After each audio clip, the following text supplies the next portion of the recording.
Today is Laba Day.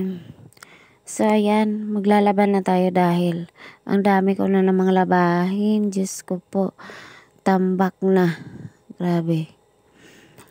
Kaya dumami yan kasi nung nakaraang araw ay nagpapalit ako ng mga punda, sapin ng higaan at kumot.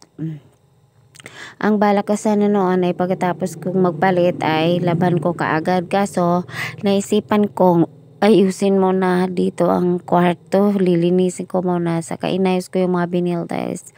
Mayroon kasing mga part ng kwarto na hindi na lagyan ng vinyl tiles. Kaya nilagyan ko, tinapos ko muna siya. Siyempre kasi matigas yung vinyl tiles. Tapos kinating-kating ko siya. Kaya yun, sobrang pagod na pagod ako, para akong binugbog.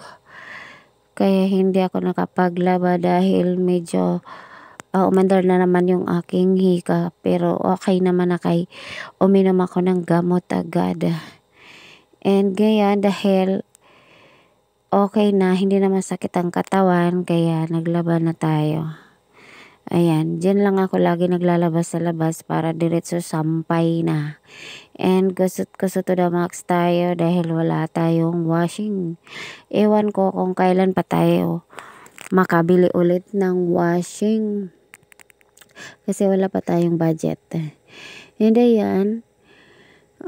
Medyo masakit siya sa kamay kasi lalo na pag puti. Mga puting punda ang lalaban ko. Siyempre gusto ko yung maputing maputi. Malinis na malinis, kaya naglalagay ako ng sunrocks. And minsan nagkakasugat-sugat yung aking kamay. At ang pinaka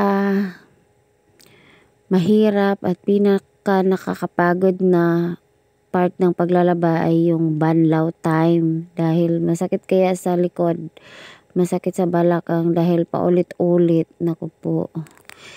Ganun talaga ang buhay. Wala tayong magagawa. Kung ayaw mong matambakan ng labahin, kung ayaw mong mamaho, abay, kapag madami na, laban na agad. Huwag nang patagalin pa. Kasi ikaw din ang mahihirapan kapag dinamihan na, pinatambak mo na.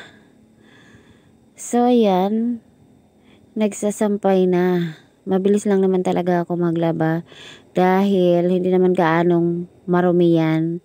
Mahilig kasi ako magpalit ng kumot, punda, kortina, sapin ng mga upuan, ganyan. At ayan yung motor ko, ayan, nakaharang siya.